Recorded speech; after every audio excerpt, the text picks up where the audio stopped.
Madame la Présidente de la Confédération, Mesdames et Messieurs, bonjour. Bienvenue à cette seconde conférence de presse sur la séance du Conseil fédéral qui s'est déroulée ce matin. Des nominations sont intervenues à la Banque nationale et au Conseil de banque qui vont vous être présentées maintenant par la voix de Madame la Présidente. Et ensuite, vous aurez l'occasion, bien sûr, de poser les questions qui vous tiennent à cœur. Madame la Présidente, vous avez la parole.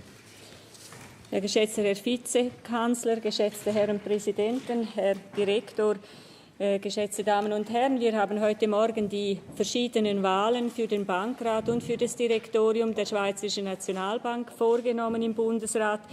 Es ist ja so, dass der Bundesrat gestützt auf Artikel 43 des Nationalbankgesetzes den Präsidenten oder die Präsidentin und Vizepräsidenten oder Vizepräsidentin des Direktoriums der Schweizerischen Nationalbank zu bezeichnen hat. Und er hat auch auf Antrag des Bankrates das Mitglied oder die Mitglieder des Direktoriums zu wählen und entsprechend auch die Stellvertreterinnen und Stellvertreter. Es ist Ihnen bekannt, dass wir am 11. Januar dieses Jahres vom Rücktritt von Herrn Philipp Hildebrand, der war Präsident des Direktoriums der Nationalbank, Kenntnis genommen haben. Rücktritt per 9. Januar 2012. Und wir haben heute im Bundesrat Herrn Prof. Dr. Thomas Jordan, bisher Vizepräsident des Direktoriums und Vorsteher des Departements 2, das ist Finanzstabilität, Bargeld, Finanzen und Risiken, der SNB zum Präsidenten ernannt. Wohl nicht wirklich eine Überraschung, weder für Sie noch für uns. Herr Jordan hat 1989 an der Universität Bern Volkswirtschaft studiert, hat 1993 abgeschlossen mit der Promotion zum Dr. Erpol. Er hat dann einen Studienaufenthalt an der Harvard University in Massachusetts gehabt, war von 1999 bis 2001 Vizedirektor der Schweizerischen Nationalbank, dann stellvertretender Direktor. Er ist auch Honorarprofessor an der Universität Bern seit 2003 und er wurde im Jahre 2004 stellvertretendes Mitglied des Direktoriums der Schweizerischen Nationalbank. Im Januar 2007 wurde er vom Bundesrat als Mitglied und dann im Jahre 2010 als Vizepräsident des Direktoriums der Nationalbank gewählt. Herr Jordan ist, das ist Ihnen bekannt, ein ausgewiesener Experte im Bereich der Geldtheorie und der Geldpolitik.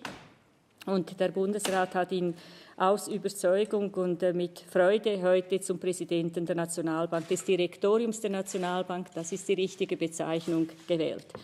Wir haben heute auch Herrn Prof. Dr. Jean-Pierre Dantin, Vorsteher des Departements 3 der SNB, das sind Finanzmärkte, das ist operatives Bankgeschäft und Informatik. Wir haben ihn zum Vizepräsidenten der SNB ernannt. Herr Dantin hat seine Studien an der Universität Leuven in Belgien gemacht. Leuven ist uns ein Begriff seit März dieses Jahres.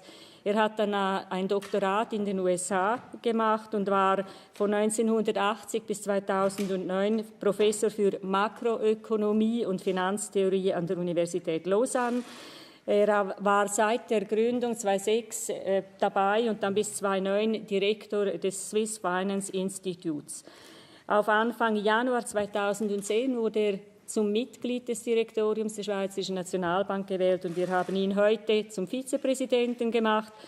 Die Wahl zum Präsidenten und die Wahl zum Vizepräsidenten ist auf heute erfolgt. Also sie sind beide ab heute in ihren Ämtern, Herr Präsident Jordan und Herr Vizepräsident Dantin. Und zwar sind sie jetzt das für den Rest der laufenden Amtsperiode, das heißt bis am 30. Juni 2015. Und dann beginnt das wieder von vorn, dann wird man wiedergewählt für die nächste Amtsperiode. Wir haben heute auch ein neues Mitglied des Direktoriums gewählt, auf Antrag des Bankrates.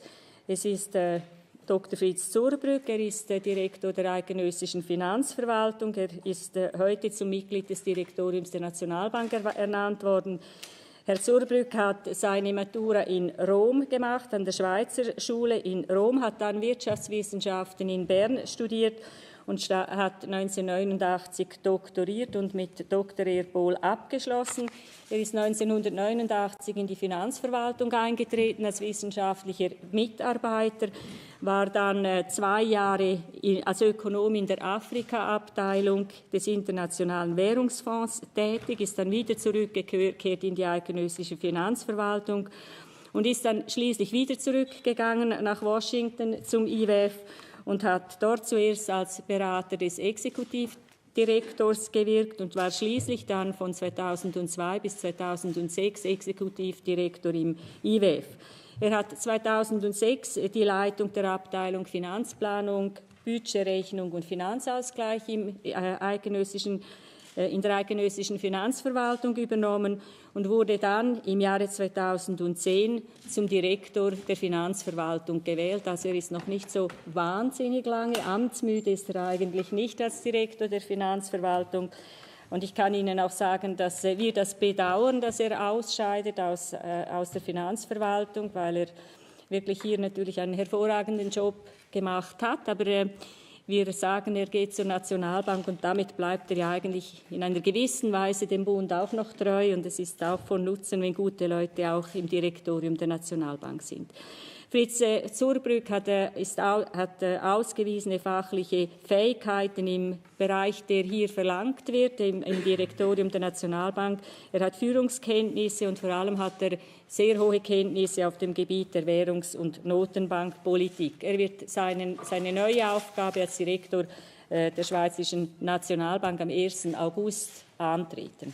Bis dann müssen wir noch das Budget 2013 über die Runden bringen. Dann haben wir auch die Gesamterneuerungswahlen des Bankrates der SNB für die Amtsperiode 2012 bis 2016 vorgenommen, soweit es in der Kompetenz des Bundesrates liegt. Wir haben ja den Rücktritt von Herrn Dr. Hans-Oli Rackenbass zu ersetzen, beziehungsweise ihn zu ersetzen nach seinem Rücktritt und ebenso Herrn Fritz Studer, der Mitglied des Bankrates war seit 2004. Herr Rackenbass war Mitglied des Bankrates seit 2001 und seit 2002 dann Präsident des Bankrates. Der Bundesrat dankt diesen beiden Mitgliedern des Bankrates für ihre geleisteten Dienste und wir haben dann heute uns über die Nachfolge natürlich unterhalten. Nach Artikel 39 des Nationalbankgesetzes ist es so, dass der Bankrat sich aus 11 Mitgliedern zusammensetzt. Diese werden für 4 Jahre gewählt und von diesen 11 Mitgliedern wählt der Bundesrat 6 und die Generalversammlung wählt 5 dieser Mitglieder. Präsident und Vizepräsident oder Präsidentin und Vizepräsidentin des Bankrates werden vom Bundesrat ernannt bzw. bezeichnet aus diesen 11 Mitgliedern. Es gilt zu besetzen, ich habe es gesagt, Präsident des Bankrates oder galt zu besetzen aufgrund des Rücktrittes von Herrn Rackenbass, dann der Vizepräsident des Bankrates, sofern man den heutigen Vizepräsidenten zum Präsidenten macht, was wir gemacht haben, und dann 2 neue Mitglieder für den Bankrat aufgrund des Rücktritts von Herrn Rackenbass und Herrn Studer. Wir haben ganz bestimmte Auswahlkriterien, die wurden einmal festgelegt in einem MOU zwischen EFD und SNB, Kriterien über die Prinzipien der personellen Zusammensetzung des Bankrats. Das sind folgende Kriterien unter anderem. Es muss eine ausgewogene Vertretung der Wissenschaft, Politik und Wirtschaft sein. Interessengruppen, auch wenn sie repräsentativ und sehr wichtig sind, haben keinen Anspruch auf einen Sitz im Bankrat. Wenn möglich, sollen die Sprachregionen berücksichtigt werden, wenn möglich auch die Landesgegenden berücksichtigt werden und wenn es irgendwie auch noch möglich ist, sollte man bei der parteipolitischen Zusammensetzung nicht ganz einseitig sein. Aber das Hauptgewicht und auch das Hauptgewicht für die Wahlen heute hat gelegen auf der Kompetenz in Sachen Compliance und Corporate Governance. Das sind diese beiden Bereiche, wo wir verstärken wollten und wo wir neue Bankratsmitglieder wählen wollten, die eben auch in diesem Bereich besondere Kenntnisse mitbringen. Wir haben, ich habe es gesagt, den bisherigen Vizepräsidenten Jean Studer zum Präsidenten gewählt heute. Jean Studer ist bekannt, er ist Vorsteher des Justiz-, Sicherheits- und Finanzdepartements des Kantons Neuenburg. Er ist seit 2007 Mitglied des Bankrates, ist im Jahre 2008 dann Vizepräsident des Bankrats geworden. Er hat hohe Kompetenzen im Finanzbereich, aufgrund seiner Erfahrung jetzt in der Regierung und auch als Vizepräsident des Bankrates in den letzten Jahren. Und er versteht es sehr gut, auch die Verbindung zwischen verschiedensten Anspruchgruppen und Ansprechgruppen und Interessentengruppen aufrechtzuerhalten und herzustellen. Und ich denke, das ist in einer solchen Funktion auch sehr wichtig. Wir haben dann ein weiteres Bankratsmitglied als Vizepräsident gewählt, weil uns ja Jean Studer als Vizepräsident wegfällt, und haben Olivier Steimer als Vizepräsident gewählt, unter Vorbehalt. Ich sage dann das noch, diesen Vorbehalt. Olivier Steimer ist Präsident des Verwaltungsrats der Banque Cantonale Vaudoise und ist seit 2009 Bankrat. Wir haben ihn unter dem Vorbehalt zum Vizepräsidenten gewählt, dass ihn die Generalversammlung am 27. April dann wieder zum Mitglied des Bankrats wählt. Aber es ist davon auszugehen, dass das der Fall ist. Zumindest gibt es hier keine Gegenkandidaten, und von daher haben wir diese Wahl, denke ich, in guten Treuen treffen können. Herr Steimer bringt hohe ausgewiesene Kenntnisse in der Finanzdienstleistungsbranche mit und wird hier auch vor allem im Compliance-Bereich auch seine Kenntnisse einbringen können. Dann haben wir eine zweite Wahl getroffen als Mitglied des Bankrates. Es ist Herr Professor Dr. Christoph Lengwiler.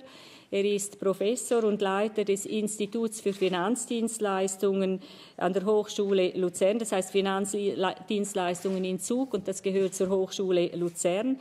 Er hat an der Universität Zürich Betriebs- und Volkswirtschaft studiert, hat dann doktoriert, ist seit 1987 Dozent und Professor an der Hochschule in Luzern und führt das Institut für Finanzdienstleistungen Zug, ist Mitglied auch der Departementsleitung der Hochschule Luzern, hat ausgewiesene Kompetenzen in den Bereichen Banking, Finance, Rechnungswesen und Corporate Governance.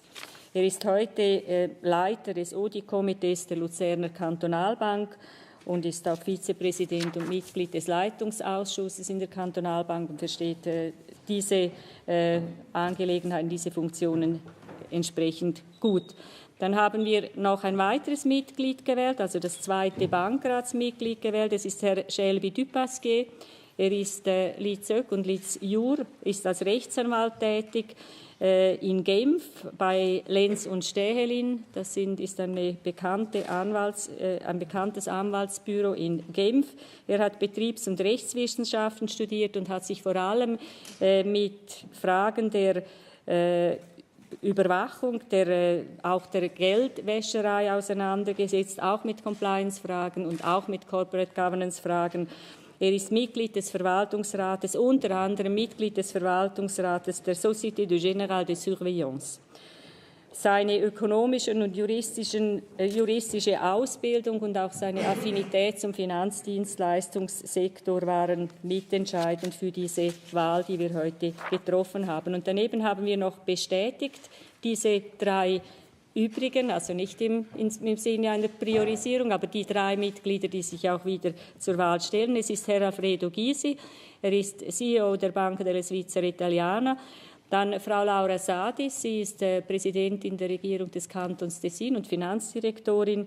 Und dann Herrn Ernst Stocker, er ist Regierungsratsvorsteher der Volkswirtschaftsdirektion des Kantons Zürich. Und damit haben wir die Anforderungen des MOU eigentlich weitgehend erfüllt. Also wir haben drei Vertreter aus der Politik, Herr Studer, Frau Sadis, Herr Stocker. Wir haben 3 Vertreter aus der Wissenschaft, Frau Professor Büttler, sie wird gewählt von der Generalversammlung, Herr Professor Dille, auch von der Generalversammlung und Herr Professor Lengwiler von uns. 5 Vertreter aus der Wirtschaft, Herr Steimer, Herr Bührer, Herr Gysi, Herr Lampard und Herr Dupasquier. Und dann haben wir es auch geschafft, eine ausgewogene Vertretung der Sprachregionen zu erzielen. Und zwar haben wir 5 Deutschsprechende, 4 Französisch und 2 Italienisch. Es fehlt noch der Romanischsprechende, aber irgendwann wird das vielleicht auch noch Realität. Also ich denke, wenn man die Zusammensetzung anschaut, dann haben wir den Kriterien Rechnung getragen und vor allem haben wir dem hauptsächlichen Kriterium Rechnung getragen, dass wir einen Bankrat haben mit hoher Fachkompetenz und auch dort etwas ergänzen haben können, wo wir der Auffassung sind, dass es gut ist, wenn in diesem Bereich noch Kompetenzen dazukommen. Beim Direktorium des Bankrates habe ich Ihnen bereits gesagt, was die Kriterien waren. Und jetzt dürfen Sie gerne an die 3 Herren, die hier vorne sind, Fragen stellen, an Herrn Jean Studer, an Herrn Thomas Jordan und an Herrn Fritz Zurbrügg. Merci Madame la Présidente de la Confédération. J'ouvre donc vos questions. La séance avec vos questions. Qui souhaite poser la première question? Monsieur Nebel. Madame la Présidente de la Confédération, vous l'avez dit, le choix de Monsieur Jordan n'est pas très surprenant. Pourquoi alors ce délai très long jusqu'à sa confirmation à la tête comme président de la Banque nationale? Est-ce que c'est le signe de votre hésitation, d'un manque de confiance? Expliquez-nous ce délai quand même assez long alors que le franc suisse est quand même sous pression sur le marché des changes. Also es ist überhaupt nicht der Ausdruck einer Unsicherheit oder nicht bereits zu Beginn, dass wir nicht bereits zu Beginn gewusst hätten, wen wir vorschlagen möchten als Präsidenten des Direktoriums. Aber wir haben uns ja klar geäußert. Am 11. Januar hat sich der Bundesrat geäußert und gesagt, wir werden die Wahlen, wenn immer möglich, zusammen vornehmen, also zuerst das neue Mitglied des Direktoriums, dann den Präsidenten und den Vizepräsidenten und daneben dann noch die Wahlen in den Bankrat vornehmen. Und wir haben dann auf den Bankrat der Nationalbank gewartet, bis er den Vorschlag gebracht hat betreffend Ergänzung des Direktoriums. Das war letzte Woche und heute sind wir mit all diesen Wahlen hier und haben die vorgenommen. Ich habe im Übrigen auch mit Herrn Jordan dazwischen diskutiert, bereits im Januar, auch etwas später noch. Er kann sich vielleicht selbst dazu noch äußern, ob das zu Schwierigkeiten Anlass gibt für ihn, also im internationalen Auftritt. Im Übrigen, dass wir ihn ab heute gewählt haben, hängt damit zusammen, dass wir morgen miteinander nach Washington gehen und dort IWF haben. Das ist sicher eine gute Situation für Herrn Jordan, dass er als Präsident jetzt dort sein kann. Aber er hat mir auch bestätigt, dass es keinen Einfluss hat auf seine Akzeptanz in seiner Arbeit, auch in den internationalen Gremien. Und ich denke, es ist auch nicht so, dass diese Kurve am Gründonnerstag mit Bezug auf den Kurs irgendeinen Zusammenhang zu bringen wäre mit seiner damaligen noch Funktion als Vizepräsident. Das ist wahrscheinlich wäre eine zu einfache Erklärung. Also es hat überhaupt nicht am Vertrauen gelegen, sondern wir haben uns entschieden, die Wahlen vorzunehmen, wenn wir alles zusammen auf dem Tisch haben. D'autres questions? Monsieur Ville. Klaus Wille, Bloomberg News. Herr Professor Jordan, ich weiß nicht, ob Sie auch die Absicht hatten, heute sich zur Geldpolitik zu äußern. Ich frage mal einfach, wie wird die Geldpolitik der SNB weiter verlaufen? Stehen Sie für Kontinuität und sind Sie weiterhin entschlossen, die Euro-Franken-Untergrenze zu verteidigen? Gut, besten Dank für diese Frage, die relativ einfach zu beantworten ist.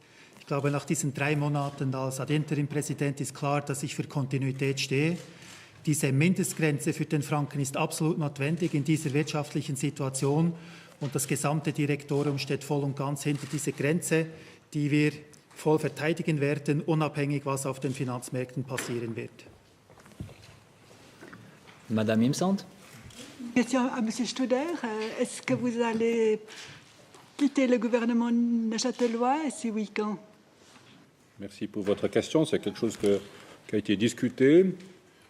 Les règles de bonne gouvernance auquel le conseil de banque doit veiller exige de l'autorité de surveillance qu'il est de ne pas donner l'apparence de conflit d'intérêts, en particulier au niveau de son président, et on pourrait imaginer qu'il pourrait y avoir des conflits d'intérêts potentiels entre un conseiller d'État et sa fonction de présidence à la tête du conseil de banque. Ma décision est claire. Il est déjà acquis que je ne me représenterai pas aux élections cantonales neuchâteloises au printemps prochain. Il n'est pas exclu que je quitte avant cette échéance ma fonction. Je dois en discuter avec mon parti. J'entends éviter toute discussion, ne fût-ce que sur l'apparence d'un conflit d'intérêts. Merci. D'autres questions? Oui, monsieur. Concrètement, ça veut dire que vous allez quitter rapidement, le plus rapidement possible. Concrètement, ça veut dire qu'en tout cas, je ne serai pas candidat en 2013. Il n'est pas exclu que je quitte plus tôt. Oui, monsieur. Encore un complément là-dessus. Ce n'était pas votre intention lorsque vous en parliez il y a quelques semaines. Vous disiez, normalement, vous devriez rester jusqu'à la fin de ce mandat. J'ai dit que je n'irai en tout cas pas au-delà du printemps 2013, que la question d'une cessation anticipée allait se poser, que je souhaitais en discuter avec mon parti. Monsieur Ramsayer. Ich habe eine Frage an die beiden neu ernannten Herrn Vizedirektor Zurbrügg und Herrn Präsident der Bank, Herrn Jordan. Hat Sie eigentlich diese Affäre Hildebrand, hat Sie die mehr schockiert, überrascht oder verärgert? Und vor allem, welche Lehren haben Sie aus dieser Affäre für sich und Ihre neue Tätigkeit jetzt konkret gezogen? Gut, man muss feststellen, dass eine Demission eines Präsidenten immer für eine Institution ein ganz schwieriges Ereignis ist. Wir haben das sehr bedauert, dass es dazu gekommen ist. Wir haben einen sehr guten Kollegen damals verloren. Wir werden in Zukunft alles daran setzen, dass, und Frau Bundespräsidentin hat das bereits angetönt, dass wir in Sachen Compliance-Organisation die Prozesse so festlegen können, dass es eben gar nicht im Ansatz hier zu diesen Problemen kommen kann. Das ist eine der großen Lehren, die wir daraus ziehen. Und Sie haben heute Morgen gesehen, dass wir bereits hier wichtige Maßnahmen ergriffen haben, die entsprechend auch kommuniziert haben. Monsieur Brodeur. J'ai une question complémentaire sur la compliance à M. Studer ou Jordan. Est-ce qu'il y a d'autres réformes qui sont prévues dans la réorganisation de la BNS au niveau de la compliance, ou est-ce que ce qui a été publié ce matin, c'est vraiment le dernier, le point final en fait à la réforme de l'institution? Gut, vielen Dank für diese Frage. Es ist natürlich so, dass wir viele Aspekte jetzt in der Bank genau anschauen und überlegen, inwiefern man bestimmte Prozesse, Abläufe organisieren kann, auch in Bezug möglicherweise auf organisatorische Aspekte. Ich glaube, wir haben jetzt einen wesentlichen Schritt nach vorne gemacht, indem wir diese Compliance-Organisation sehr state-of-the-art jetzt aufgestellt haben. Wir haben sichergestellt, dass innerhalb der Bank eigentlich das gut funktionieren wird, und wir haben vor allem sichergestellt, dass in den Bankrat hinein dieses Reporting funktionieren kann, insbesondere wenn eben ein Mitglied der Bankleitung davon betroffen ist. Aber ich glaube, es ist eine permanente Aufgabe, natürlich diese organisatorischen Aspekte auch in Bezug auf Corporate Governance anzuschauen. Und es ist sicher wichtig, dass das neue Direktorium die Zusammenarbeit mit dem Bankrat in diesen Aspekten vertieft und schaut, dass wir dort wirklich State of the Art sind, auch in diese Zusammenarbeit zwischen Bankrat und Direktorium. Un renforcement très significatif a été apporté par les informations qui vous ont été communiquées. Il appartient maintenant de tester la qualité de cet organe de compliance à travers en particulier les relations entre la direction générale et le Bankrat, et peut-être qu'il faudra peut-être apporter encore là ou là des modifications, des améliorations, des changements, mais on va déjà essayer de mettre en œuvre les importantes modifications qui ont été décidées ces dernières semaines par le Bankrat. Vielleicht, wenn ich noch eine Anschlussbemerkung mir erlauben darf. Wir haben sehr viele Sachen überprüft, und das Resultat dieser Überprüfung war, dass in vielen Bereichen die Nationalbank sehr gut aufgestellt ist. Es hat bestimmte Bereiche gegeben, wo wir Nachholbedarf hatten. Aber es darf nicht der Eindruck erscheinen, dass jetzt überall in der Bank hier Probleme vorhanden ist. Das ist überhaupt nicht der Fall. Und wir haben auch mit externer Hilfe diese Überprüfung gemacht. Und es ist ganz klar das Ergebnis herausgekommen, dass in weiten Teilen der Bank wir eigentlich sehr gut aufgestellt sind und dass wir vor allem dort in diesem Compliance-Bereich einen Nachholbedarf hatten, aber nicht wirklich bankweit. Autre question, oui, Monsieur. Ich habe eine Frage zur internen Organisation des Direktoriums. Wird Herr Dantin jetzt nach Bern wechseln an die Spitze des 2. Departements und Herr Zurbrügg die Leitung des 3. Departements in Zürich übernehmen? Und vielleicht noch eine direkte Frage an Herrn Zurbrügg. Können Sie uns etwas über Ihre Motivation sagen, nach doch dieser relativ kurzen Zeit jetzt an der Spitze der Finanzverwaltung zur Nationalbank zu wechseln? Ich kann vielleicht ganz kurz die erste Frage beantworten. Es ist so, dass Herr Dantin das 2. Departement in Bern übernehmen wird und Herr Fritz Zurbrügg das 3. Departement in Zürich. Das ist die traditionelle Organisation, die wir haben, eine Rochade, die sich eigentlich enorm bewährt hat und es gibt eigentlich überhaupt keinen Grund, von dem abzuweichen. Dazu kommt, dass auch Herr Dantin auch ein Spezialist ist in Finanzmarktaspekten. Das hat er von seiner Tätigkeit eigentlich an der Universität bereits sehr vertieft angeschaut. Gerne zur Frage der Motivation. Also von Amtsmüdigkeit kann überhaupt keine Rede sein. Ich bin ja erst seit 2 Jahren Direktor. Ich habe ein hervorragendes Team. Ich habe wahrscheinlich eine der interessantesten Arbeiten, die es in der Bundesverwaltung gibt. Und ich habe eine Zusammenarbeit mit einer Departementschefin, die wahrscheinlich kaum zu übertreffen ist für einen Finanzverwalter. Und von dort her Push-Faktoren, wie man das so schön sagt, hat es überhaupt keine.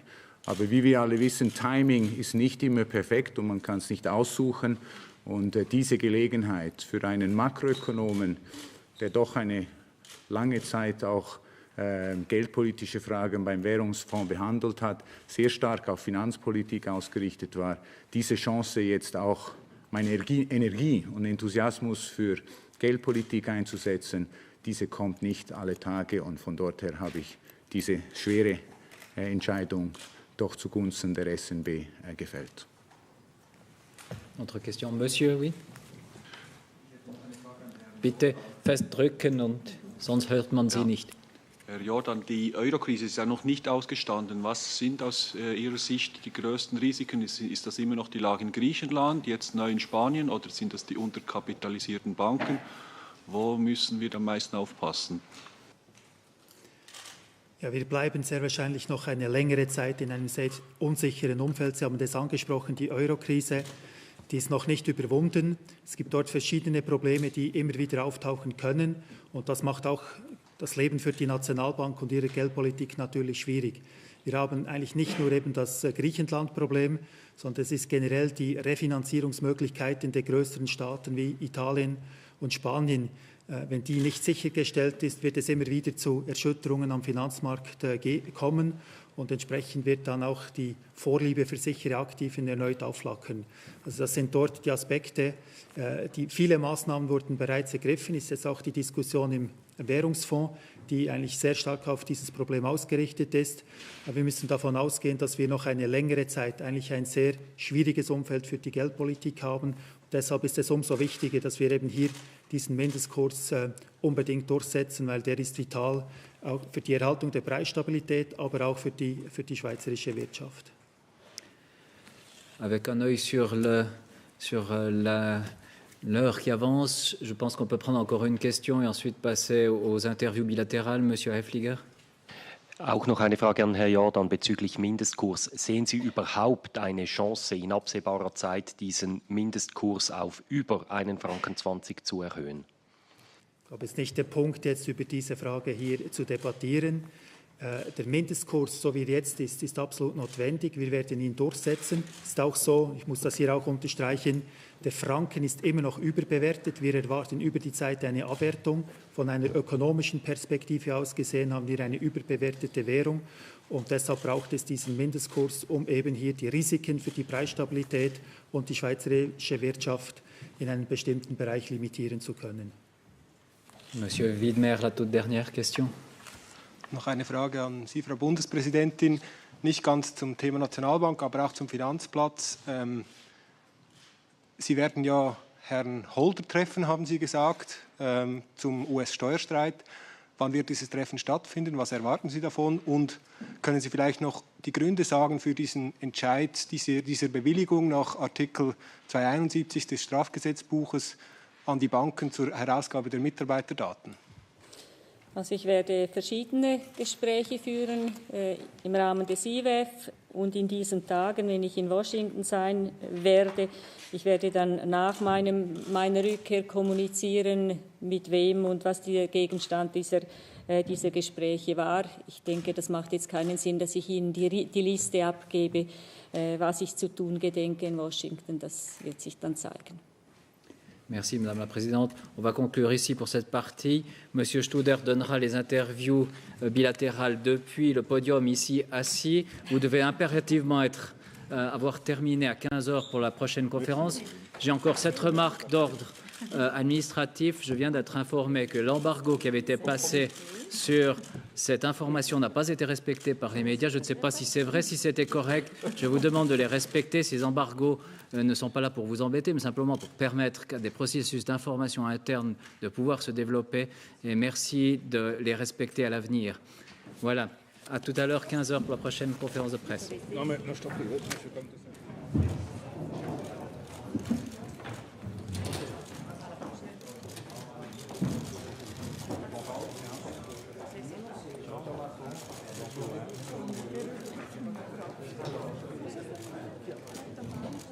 Ja, nehmen wir doch mit.